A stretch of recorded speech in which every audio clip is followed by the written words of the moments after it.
यहाँ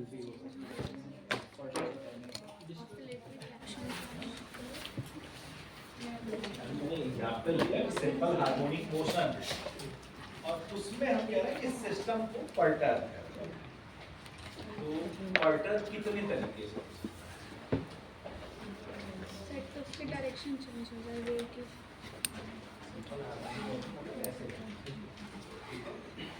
पर्टर्ब कितने तरीके वेलोसिटी में चेंज, स्पीड, वेलोसिटी चेंज,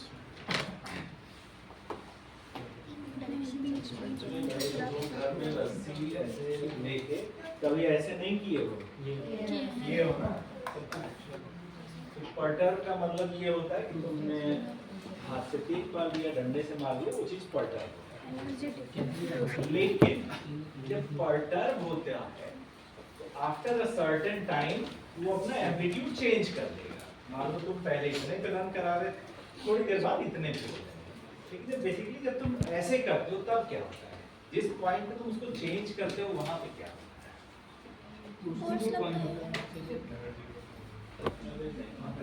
मान लो मैं 2 टाइल्स जा रहा हूँ, फिर से 2 टाइल्स लौट रहा हूँ, पर्टर्ब हुआ तो जिस टाइम मैंने फोर्स लगाया हो सकता है तुम्हें 2-3 चक्कर लग जाए अपनी चीज को मेंटेन करने में, यानी उस समय तुम्हारा एम्पलीट्यूड सेम नहीं रहता।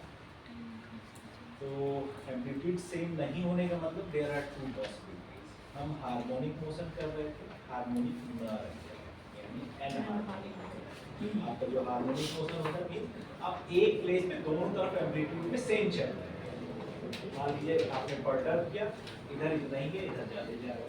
स्टार्टिंग में एनहार्मोनिक होता है, जब आप स्टार्टिंग में फोर्स लगाते हैं तो एक तरफ ज्यादा चला जाएगा, दूसरी तरफ कम आएगा, या रिवर्स, एक तरफ कम जाएगा, दूसरी तरफ ज्यादा आ जाएगा। आफ्टर अ सर्टेन पीरियड अगर आपका जो एक्सिस है वो ठीक है तो सर्टेन पीरियड के बाद वो फिर से बैलेंस होके हार्मोनिक हो जाएगा। तो यानी चेंज आपका एनहार्मोनिक और हार्मोनिक दोनों हो सकता है। तो नॉर्मली एमएम में क्या करते हैं आप, मैकेनिक्स में आप उसके लिए क्या करते थे अगर ऐसा होता है तो उसमें आप क्या करते थे? अगर चेंज हुआ या सिस्टम पर्टर्ब हो गया तो उस चीज़ के लिए आप क्या यूज करते थे?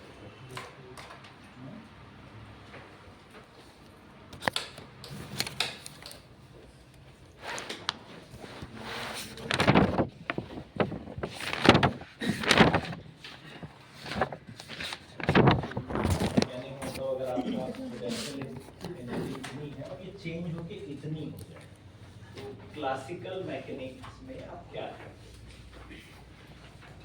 क्लासिकल मैकेनिक्स में जो आप पोटेंशियल एनर्जी बताते थे हाफ के एक्स स्क्वायर, उसको चेंज कर लेते थे। आपका एक्स चेंज हो गया, एक्स की पोजीशन बदल गई, आप कहते थे हाफ के एक्स स्क्वायर, एक्स की जगह हम एक्स प्लस डेल्टा एक्स। लेकिन अगर ये एनहार्मोनिक मोशन हो जाए यानी आइडल सिस्टम से डेविएट कर जाए और स्पेसिफिकली आपका क्वांटम में, तब हम कहते हैं कि नहीं अब ये पर्टर्ब है और आपको टोटल एनर्जी कैलकुलेशन उसमें आपको चेक करना पड़ेगा। तो टोटल एनर्जी के टर्म में या ऑपरेटर के टर्म में आपकी क्या इक्वेशन बनती है? टोटल एनर्जी अगर हम हैमिल्टोनियन ऑपरेटर कह रहे हैं तो आपका होता है normally E psi equal to x.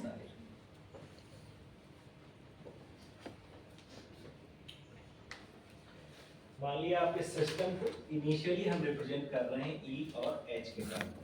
पर्टर्ब system को हमने कहा कि आपका H जो है पर्टर्ब सिस्टम का वो आपका है H0 प्लस डेल्टा H। ये बहुत सिंपल है, H equal to H0 plus delta H। आपका डेल्टा H जो है इनिशियल वैल्यू से चेंज हो गया, तो इनिशियली आपका H0 साई होगा और अगर एनर्जी के टर्म में कह रहे हैं तो E0 साई होगा। ठीक है, बाद में आपका क्या हुआ H हो गया है। ठीक है, तो वैल्यू आपकी क्या चेंज होगी उस रिस्पेक्ट में? अगर हम कह दें कि टोटल एनर्जी के रिस्पेक्ट में जो आप नॉर्मलाइज्ड फंक्शन कहते हैं,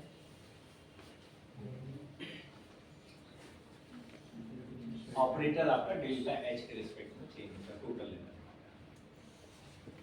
साई डेल्टा H साई जिसका फंक्शन है डी टाउ डी एक्स, जिसका आप फंक्शन ले रहेंगे डी आर का फंक्शन।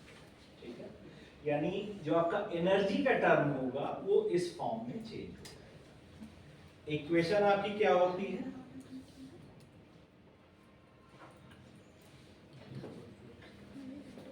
इनिशियली आपकी इक्वेशन है h0 psi 0 equal to e0 psi 0। Value आप रख दीजिए, जो चेंज वैल्यू है उसको रखिए आप। आई मीन आपकी अब वैल्यू हो गई है h0 plus delta h, Sai की आपकी हो गई Sai 0 plus delta Sai, e0 की हो गई, ये सारी वैल्यू आप रखिए। ठीक है, इनिशियली क्या था h0 साई 0, अब क्या हो गया ये तो समझ आ रहा है। मल्टीप्लाई करते हैं कितने टर्म आ रहे हैं।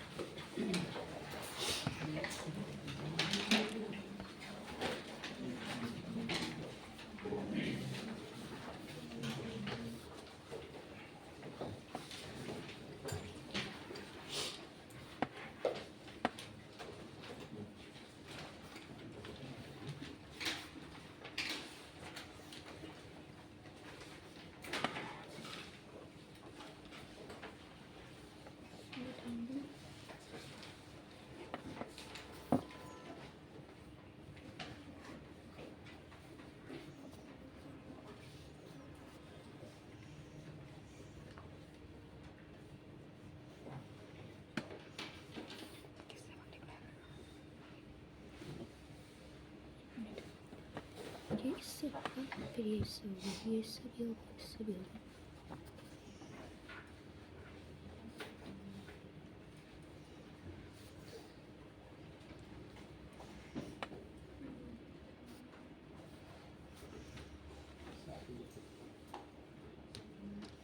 कितने टर्म आ रहा है?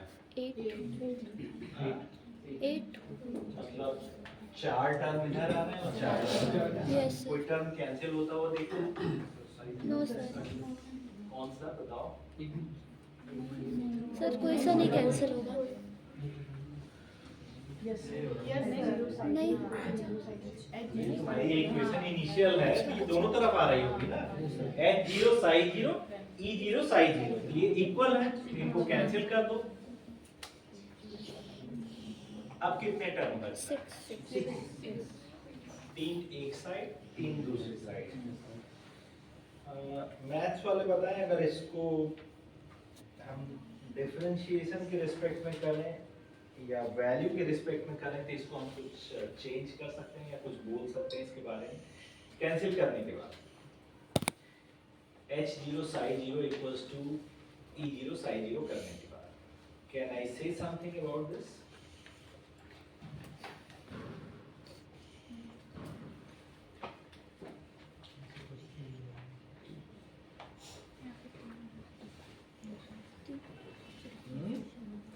बोलो।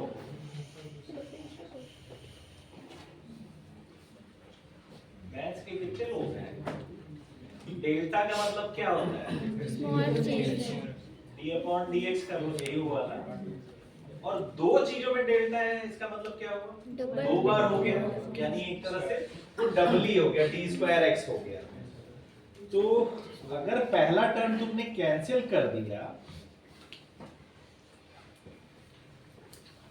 ये टर्म तुमने कैंसिल कर दिया, ठीक है, अब इसमें 3 टर्म बचे, इसमें 3 टर्म बचे। तो जहां पे दोनों डेल्टा टर्म आ रहे हैं इसको हम कह सकते हैं दे आर सेकंड डेरिवेटिव। और दोनों में डेल्टा की वैल्यू तो I can say okay I can neglect it. अभी मैंने इसको नेग्लेक्ट कर दिया, तो अब आपकी क्या इक्वेशन बन रही है? ठीक है,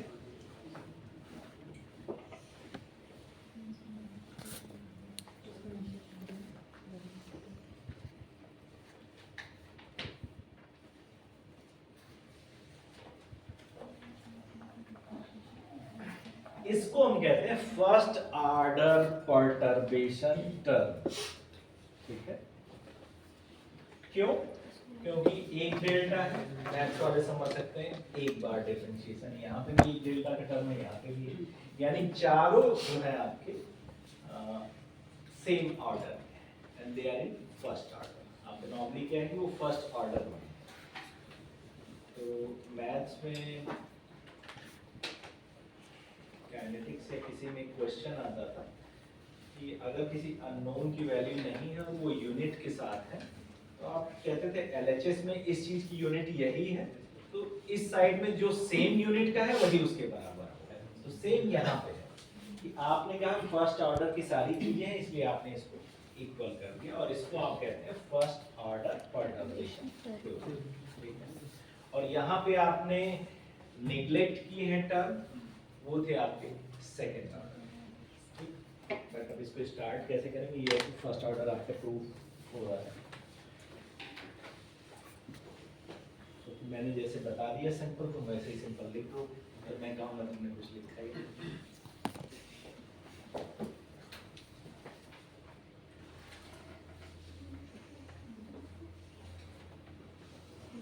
पहले आप एक सिस्टम बनाएंगे जिसमें आप कहेंगे कि okay simple harmonic vibrational system है, जिसको आपने परटर्ब कर दिया है।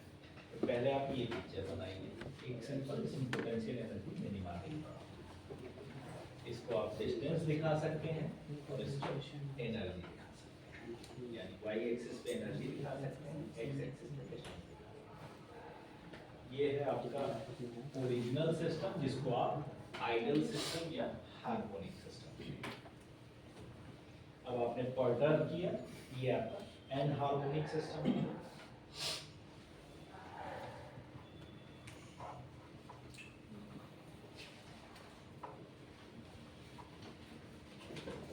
ठीक है,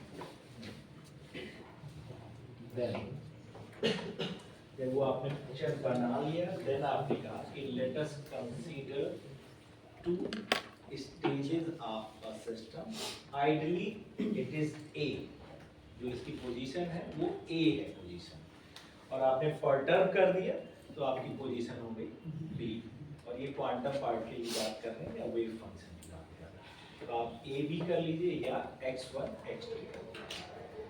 फिर आप कहेंगे कि इनिशियली इस इक्वेशन में क्या चीजें क्या थी,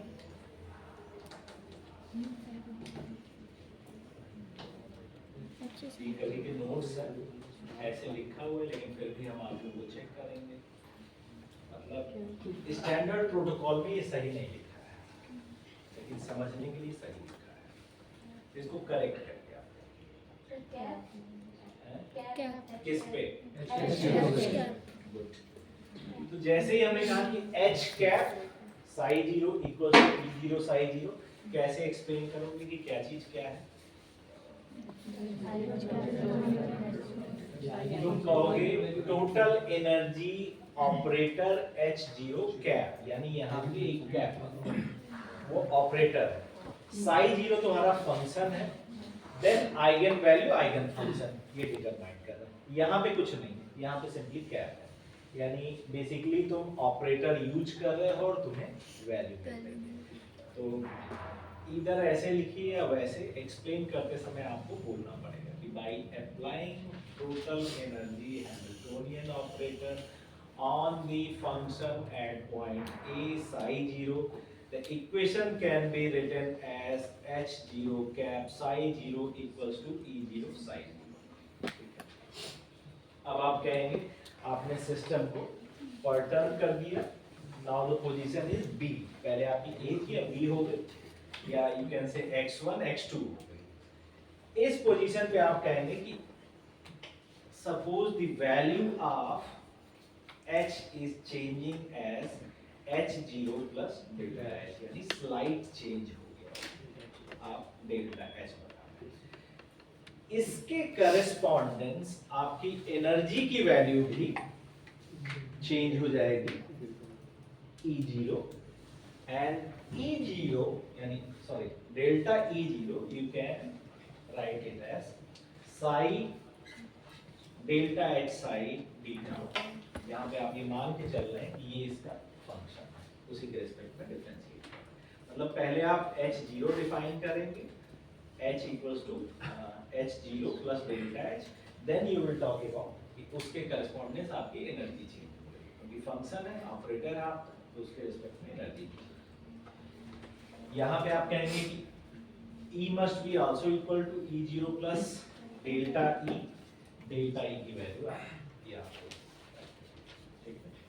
ये तो आपकी इसकी वैल्यू हो गई, जब आपने ई को भी चेंज किया then accordingly the wave function is also going to be change और वेव फंक्शन को आप करेंगे साई न्यू जो वेव फंक्शन है वो है psi equal to psi new plus. अब आप कहेंगे कि अब H psi equal to E psi होता है अप्लाई कर देंगे B position then you can say अच्छा ठीक है सेकंड ऑर्डर टर्म है फर्स्ट ऑर्डर टर्म है लिखिए अपनी कॉपी में लिखिए फिर हम सेकंड ऑर्डर पे जाएंगे।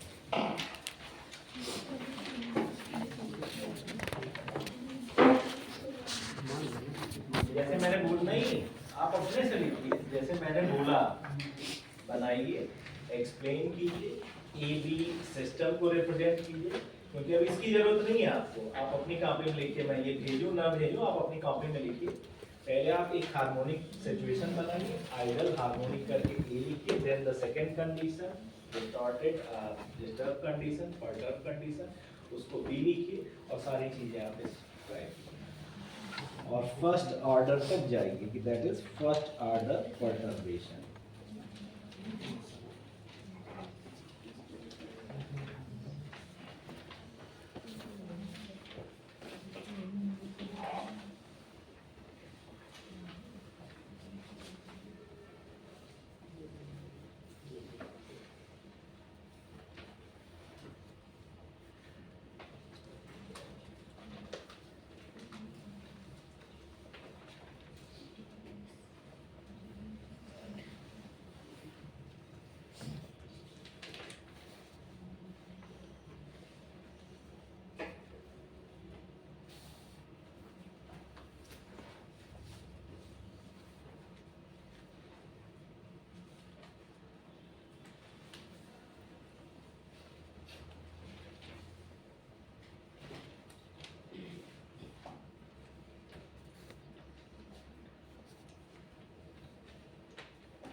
इससे सिंपल चीज क्वांटम में तो नहीं आ सकती है। This is one of the most simplest thing जो आप क्वांटम में पढ़ेंगे।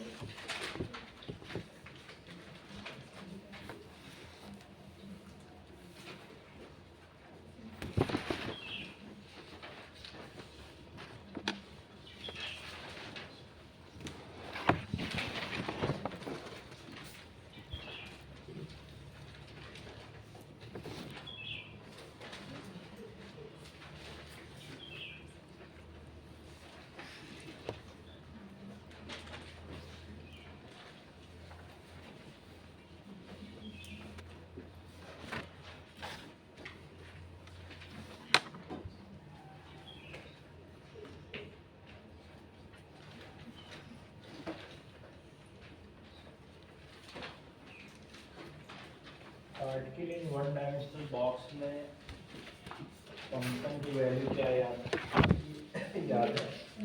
Under root 2 by L sin n by x by L. याद रखिए। अगर इन केस आपको न्यूमेरिकल दिया गया तो आपको फंक्शन की जरूरत पड़ सकती है। और एक शायद इसमें हम अपना एग्जांपल दिखाता। हो गया सबका? Yes sir. 2 मिनट चले उसके बाद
तो आपकी इक्वेशन हो रही थी h0 delta Sai plus delta h Sai 0 delta Sai plus delta h Sai 0। मैंने कहा आपको लिखना पड़ेगा कि this is first order perturbation equation and all the terms in this equation are of same order।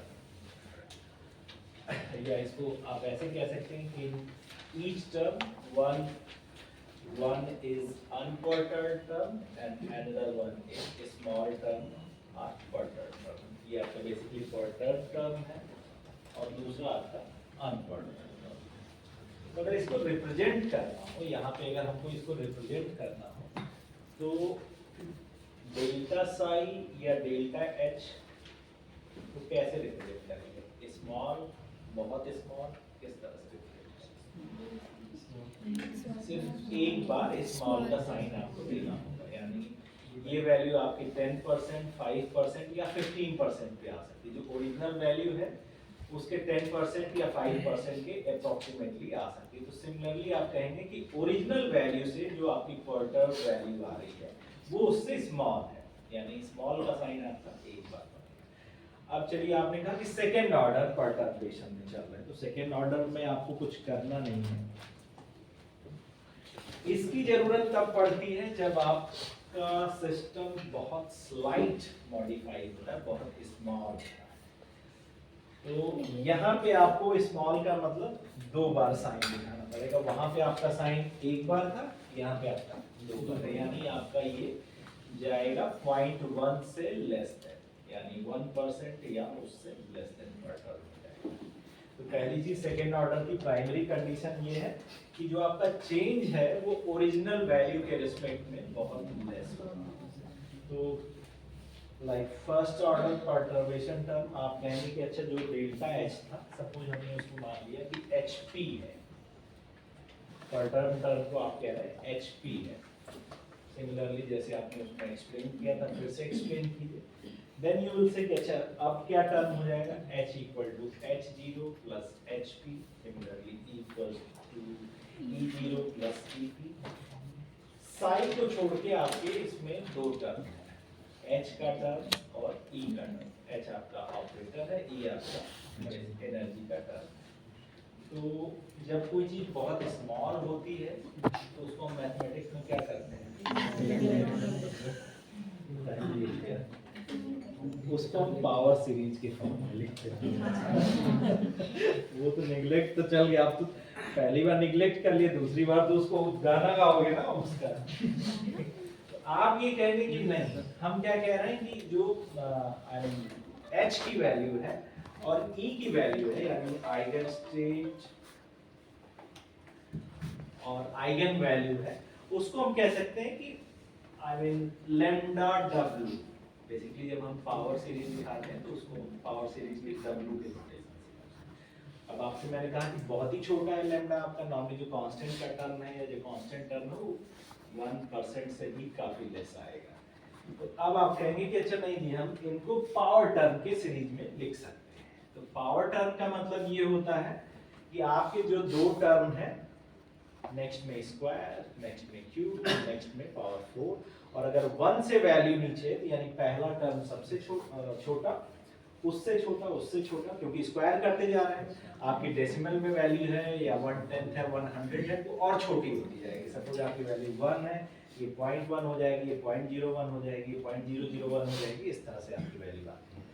तो आप en को और जो आपकी वैल्यू है साई की और जो वैल्यू है आपकी e की, सबको आप पावर टर्म में दिखाएंगे। देन इक्वेशन आपकी क्या थी फर्स्ट ऑर्डर,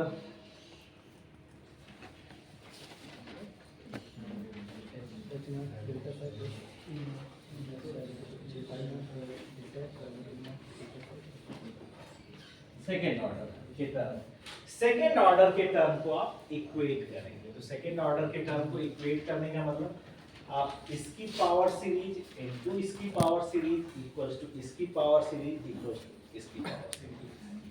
तो आप इसको भी अपने से लिखिए अपनी लैंग्वेज में और सेम पैटर्न पे लिखिए। पहले आप लिखिए कि सेकेंड ऑर्डर परटर्बेशन इक्वेशन जो होती है वो तब सुटेबल होती है जब वैल्यू इस तरह से होती है। उसी के कंटिन्यूएशन में कि डेल्टा एच जब h 0 से बहुत छोटा है।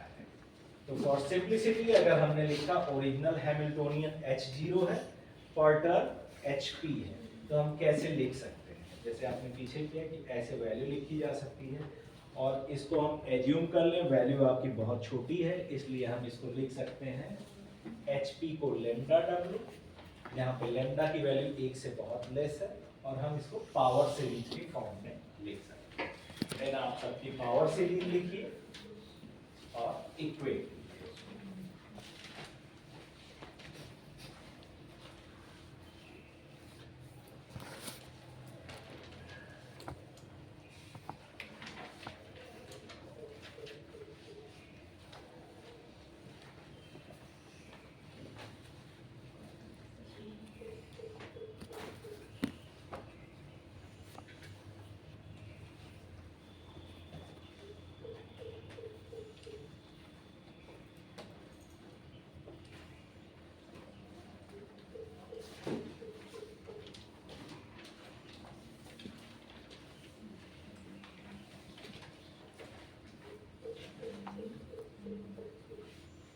नहीं उससे नहीं देखना है, मैं इसलिए नहीं छोड़ा, मैं फिर से फर्स्ट पे कर दूंगा।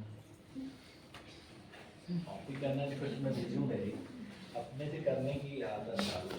बहुत सिंपल इसलिए कर दूंगा, उसको देख रहे हैं सिंपल। फिर से लिखो उसी इक्वेशन के बाद जाओ कि in case of second order perturbation the condition is h delta h must be very less than h0. Suppose we are taking delta h as hp per turn. So the Hamiltonian will be equals to h equals to h0 plus hp. Correspondingly, e will become e0 plus ep. और then you can say कि अच्छा उसको हम लिख सकते हैं lambda w. And lambda is the value which is less than 1. And we can write it as power series, and the second order terms can be equated as this.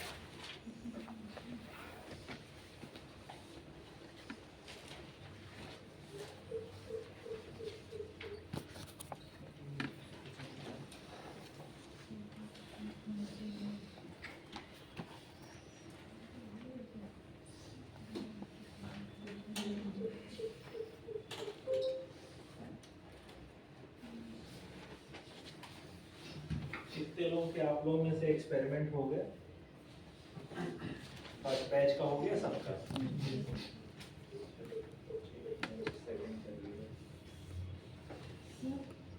आज PT ma'am भी offer है, दरवाजा भी offer, तो ma'am बोली थी कि आज फिजिकल का सेकंड बैच कर सकता हूँ। हाँ, कल फर्स्ट बैच के लोग रहेंगे, कुछ बता देंगे, मतलब we are not going to discuss once again, आप लोग कहिएगा, बता देंगे। नेक्स्ट इस बार नहीं होगा तो एक बेस कैटेलाइज जिससे में करा देंगे और एक आयोडीन भी देखते हैं, अगर मैटेरियल होगा तो फ्लॉप रिएक्शन कराएंगे। आप लोग इस बार रेट ऑर्डर देंगे। बेस के साथ रिएक्शन होगी तो क्या हो जाएगा? एसिड और बेस की रिएक्शन में क्या रहता है?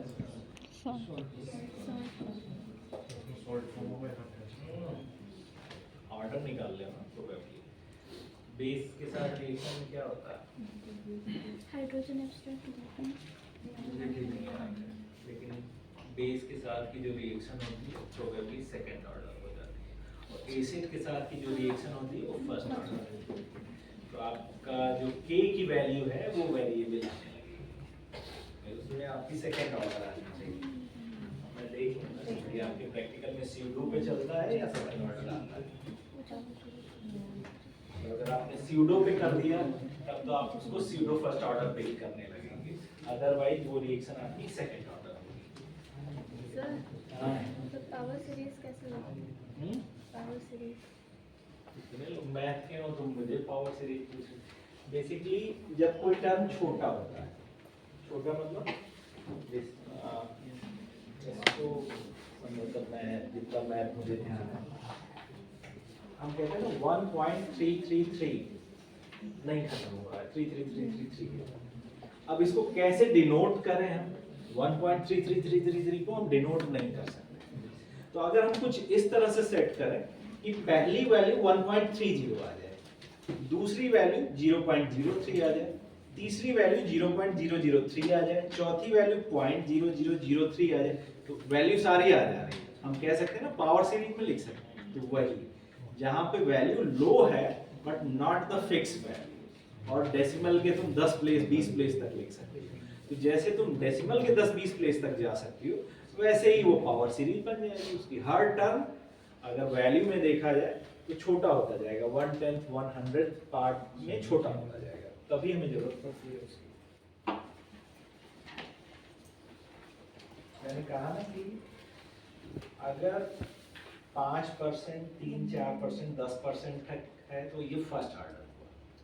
लेस देन 0.1% जा रहा है तो उस केस में मतलब तुम्हारी वैल्यू बहुत लेस आएगी, प्राइमरी के रिस्पेक्ट में बहुत लेस आएगी।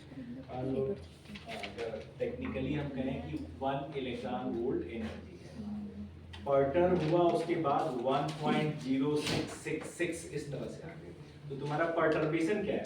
0.06666 इलेक्ट्रॉन वोल्ट है। ये बहुत मतलब है, इसे तुम्हें रिप्रेजेंट करने के लिए क्या करना पड़ेगा? पावर सीरीज में लिखो तो वही चीज हो गया सबका। लिखिए लिखिए जल्दी लिखिए।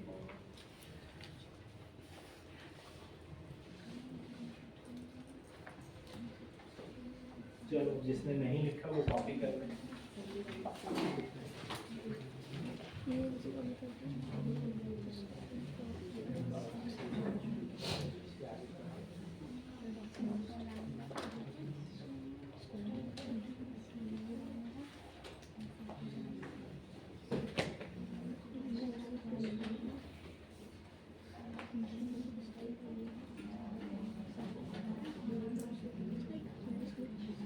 और लास्ट में इक्वेट कर दीजिएगा, क्या था? एच साई, यानी delta H delta psi must be equal to delta E delta psi. लेकिन आपने उसको चेंज किया है तो आपका हो जाएगा एच पी साई को भी मान लो, चलो साई पी इक्वल्स टू, क्योंकि तुमने डेल्टा अब नहीं रखा है, तुमने पी कर दिया है, H P psi P equals to E P psi P, accordingly उसमें लिखना पड़ेगा।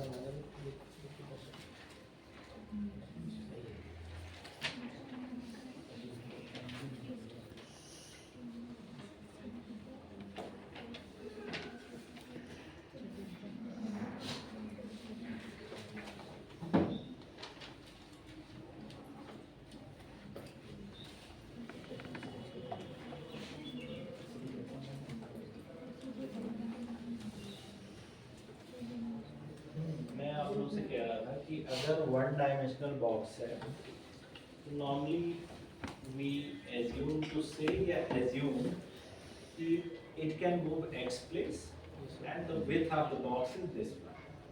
हम दो बाउंड्री कंडीशन रखते हैं, जीरो और इनफाइनाइट, ये करते हैं। तो उसी में हम दोनों बाउंड्री कंडीशन पे इनसाइड एक बार कंडीशन रख लेते हैं और एक बार बाउंड्री। लेकिन अगर बाउंड्री ब्रेक कर जाए, दो या तीन बाउंड्री बन जाए, ऐसे न्यूमेरिकल आप लोगों को मिल सकते हैं, तो थोड़ा सा ट्राई करिए। यानी इनफाइनाइट स्पेस, बाउंड्री ए पे दी आपकी, वहां पे भी तो हमारी नॉर्मल कंडीशन हमने a बाई 2 पे उसको तोड़ दिया, इसको क्यों चला दिया, किसे करनी होगी दिमाग में अभी। ठीक है, अच्छी बात है, आप लोग ज्यादा गर्मी लग रही बट ठंडा गर्म मत करेंगे आप। चलिए, तो बेसिकली आपका हम उसको बाइफर्केट कर सकते हैं या ट्राई पार्ट कर सकते हैं, जिसमें आपकी अलग अलग कंडीशन है। इसको कैसे सॉल्व करेंगे? कंडीशन देख लीजिए, एक एग्जांपल आपको बता देते हैं। यहाँ हो सकता है हम आपको 2 वैल्यू दे दें, 3 वैल्यू दे दें, या बार बार चेंज करके करें। ये चीज आपको पता होती है, नॉर्मली न्यूमेरिकल्स में ही देंगे, प्रूफ करने के लिए नहीं देंगे। नहीं, तुमने क्वेश्चन नहीं समझ पा रहे हो फिर तो और बड़ी बात है। ये तुम्हारी बाउंड्री है, बाउंड्री में तुमने कहा कि इसकी वैल्यू 0 है। हाँ, बाउंड्री के अंदर 0 है और बाउंड्री से क्रॉस करते हैं इनफाइनाइट, मतलब दो ही कंडीशन करते हो ना, एक 0 एक इनफाइनाइट। अब जहां पे हम डिफाइन वैल्यू बोल रहे थे, नॉट द इनफाइनाइट, उसको हमने कुछ डिफाइन कर दिया सेगमेंट में, यहां से यहां तक ये, यहां से यहां तक ये, या ये देखो 0 से a बाई 2 तक तो 0 वैल्यू है, लेकिन a बाई 2 से a तक इसकी v1 है। तो हमने दो पार्ट में तोड़ दिया ना, हम 2 में तोड़ दें, 3 में तोड़ दें। जहां पे डिफाइंड वैल्यू है वहां पे हम पोटेंशियल अलग अलग बनाते हैं। अच्छा, तो उस केस में अभी जो मैं कह रहा था, आपको फंक्शन जो है नॉर्मलाइज्ड फंक्शन, वो ध्यान रहना चाहिए। जो आपका नॉर्मलाइज्ड फंक्शन है वो चीज आपको ध्यान रखनी चाहिए, स्पेशली ये वैल्यू। फिर एज यूजुअल आप अप्लाई कीजिए इसको ऑपरेटर को। ऑपरेटर को मतलब हम इमेजिनरी वैल्यू नहीं लेते। इक्वेशन में क्या है, साई स्टार, तो अगर हमारे मैथमेटिकली उसमें इमेजिनरी वैल्यू नहीं, तो एक तरह से वो साई स्क्वायर है। सिंपल हम वही करें, आई का टर्म नहीं है तो साई स्क्वायर है। तो आपका जो वेव फंक्शन है उसी को आपको 2 बार लेना है।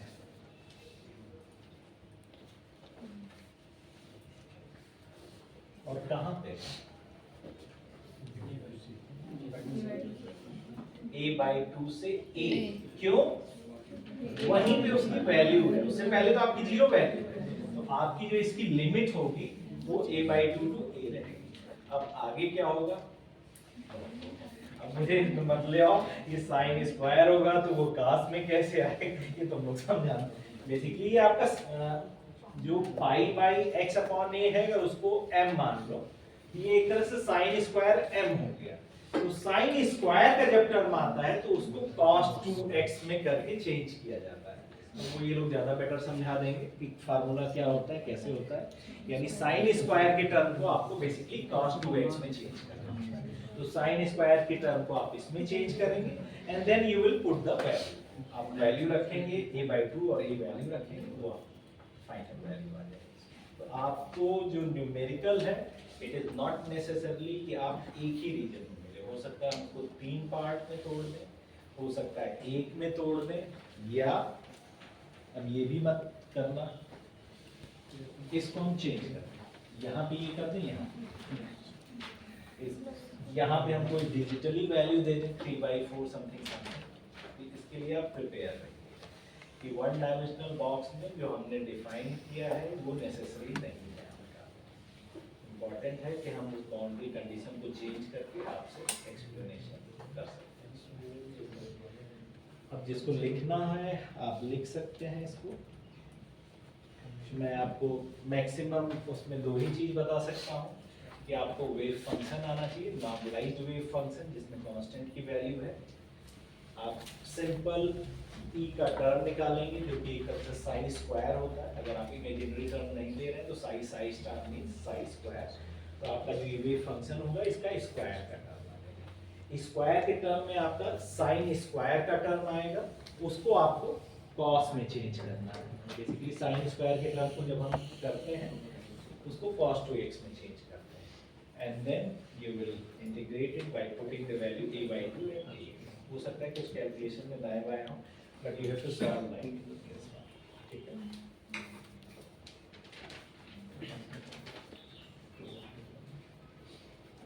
जरूरी नहीं है v1/4 ही आता, कुछ कैलकुलेशन हो सकता है वो पूरा काम, बट ये है कि आपको सॉल्व कैसे करना, ये चीज़ जो आपको बाउंड्री दी रहेगी उसके अकॉर्डिंग। तो अगर नॉर्मलाइजेशन का नहीं किए हैं तो नॉर्मलाइजेशन का 1-2 एग्जाम्पल जरूर कर लीजिए।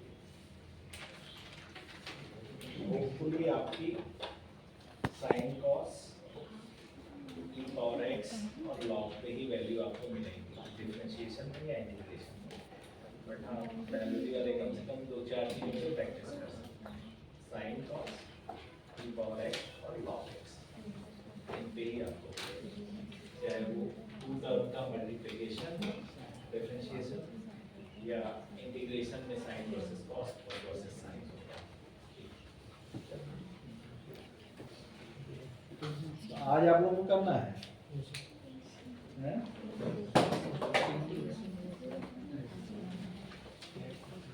देखिए सेकेंड ऑर्डर परटर्बेशन में लिखिए।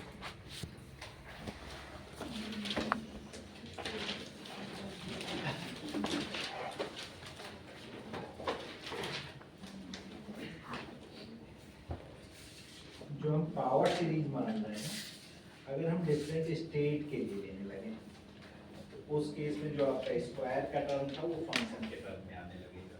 देखिए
नॉर्मली जो अभी तक आप लोग डिस्कस कर रहे थे, जो 2 फंक्शन थे उसमें आप एज्यूम कर रहे थे m इक्वल टू n है।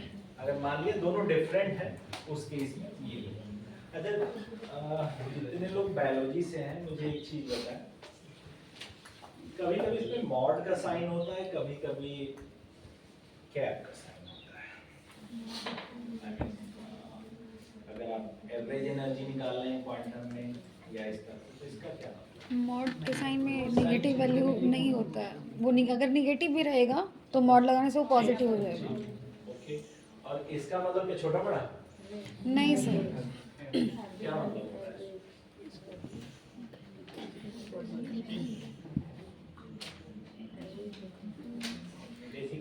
ये फंक्शन को, क्वांटम फंक्शन को डिनोट करने का तरीका है। मतलब क्वांटम फंक्शन में हम कहते हैं probability of finding the particle. तो यानी ये टोटल रेंज है जहाँ पे आपका ये वेव फंक्शन पाया जाएगा। तो उसको बाउंड्री दिखाने के लिए एक बहुत पुराना नोटेशन चला आ रहा है, तो उसके बेसिस इससे कोई इसका मतलब नहीं होता है कि ये ग्रेटर देन या लार्जर देन या स्मॉलर देन का टर्म।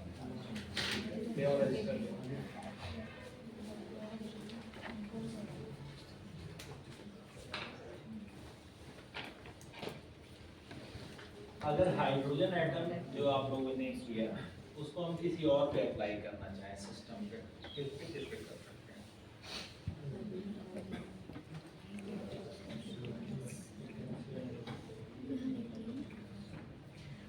जैसे अभी न्यूमेरिकल दिया हमने,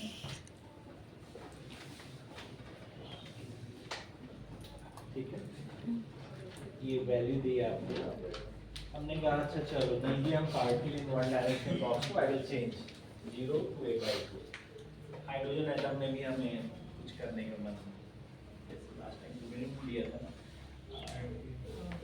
हमने हमारे पेपर में दिया था कि हमें चेंज कर दिया था तुम्हारा जो ट्रांजिशन स्टेट इक्वेशन, तो ज़्यादा लोग कर ही नहीं पाए। तो सपोज मुझे हाइड्रोजन एटम में भी कुछ चेंज करने का मन कर जाए, मैं क्या चेंज कर सकता हूँ और कैसे तुम सॉल्व करोगे? वैसे तो मैंने बहुत लिमिटेड उसको कर दिया, but still what I can change और तुम कैसे सॉल्व करोगे उसको?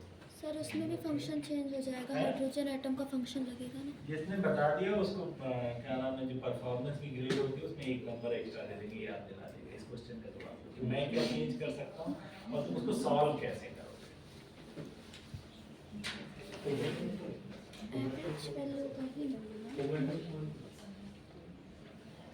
और मैं सिंपली हाइड्रोजन एटम का ही जो बताया है वही यूज करना चाहता हूँ, लेकिन मैं हाइड्रोजन एटम को रिप्लेस करना चाहता हूँ। हाइड्रोजन एटम नहीं कहूँ, मैं कहूँ कि सॉल्व दी एक quantum equation for hydrogen atom.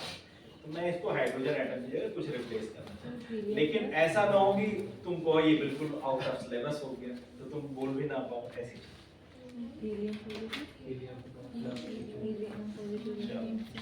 आधा तो सही बता दिया, हम उसको सेम सिस्टम करते हैं कि हीलियम प्लस लिथियम 2 प्लस या बेरिलियम 3 प्लस कर, उससे ऊपर नहीं जाएंगे।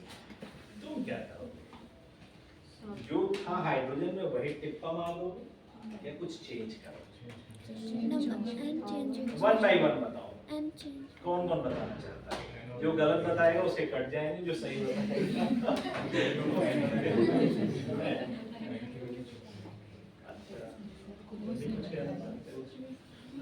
हाँ बताओ, और कौन बताना चाह रहे हैं? एन की वैल्यू हर चीज रटने की कोशिश करोगे तो गड़बड़ तो हो गई। उसमें एक ही चीज ऐसी है जो बार बार प्ले कर रही है, अब नंबर घट के 1 हो चुका है। अब बताएं तुम्हें एक नंबर, एक ही चीज ऐसी है जो हर जगह बदल रही है और responsible for differential equation, responsible for equation, एक ही चीज है।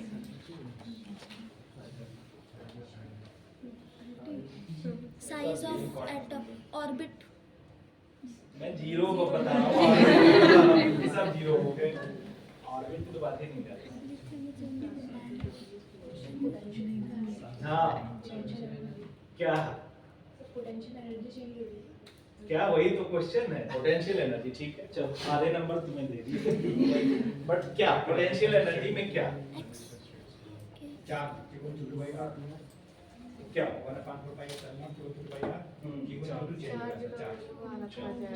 ये दोनों लोग एक एक नंबर एक्स्ट्रा पा रहे हैं। बेसिकली तुम्हारा चार्ज चेंज होगा, Q2 नहीं चेंज हो रहा है। Q2 तो तुम्हारा इलेक्ट्रॉन ही रह जाएगा क्योंकि दूसरा निकाल दिया, तीसरा निकाल दिया, न्यूक्लियस बदल गया। न्यूक्लियस की जगह 2e हो जाएगा, चाहे 3e हो जाएगा, चाहे 4e हो जाएगा। अगर हीलियम लिया तो 2 हो गया चार्ज उसका, क्योंकि दो प्रोटॉन होंगे ना, और लिथियम लिया तो 3 प्रोटॉन होंगे। तो जो वैल्यू थी 1/4 pi epsilon 0 Q1 Q2 upon R, Q1 Q2 को e स्क्वायर कर दे रहे थे क्योंकि दोनों पे चार्ज सेम था। अब क्या हो जाएगा? हीलियम के केस में 2 into e यानी 2e स्क्वायर हो जाएगा। लिथियम के केस में 3 स्क्वायर हो जाएगा। सिंपल तुम्हें वही चेंज करना है और ऑफ कोर्स इक्वेशन बनाने के बाद सॉल्यूशन जो चेंज होगा वहां छोड़ दे, क्योंकि वो वैल्यू चेंज है, बट इक्वेशन तुम्हारी बन जाएगी, उस पे डिपेंडेंट होकर इक्वेशन बन जाएगी। करना कुछ नहीं, सेम चीज रहेगी, बट तुम्हें सिंपली पोटेंशियल एनर्जी की वैल्यू वहां पे चेंज करनी है। शुरू से कह रहा हूँ कि पोटेंशियल एनर्जी ही एकमात्र ऐसा फैक्टर है, जीरो हो गई सबसे आसान से, वैल्यू हो गई थोड़ा सा टिपिकली या बदल जाएगी, हर जगह वही प्ले कर रहा है। 1/4πε0 q1 q2 upon r half dx square, वहां पे क्या था रोटेशन में, वहां पे भी तुम्हारी वैल्यू है जीरो, फिक्स्ड डिस्टेंस है इसलिए जीरो हो गई। Particle in one dimensional box में भी तुम्हारे जीरो हो जा रहे हैं। मोस्ट ऑफ द प्लेसेस तुम उसको सॉल्व कर रहे हो।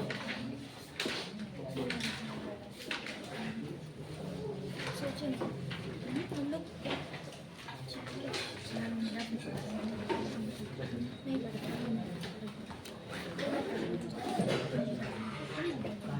Number 1 2 3 4 5 6 7 Yes, sir.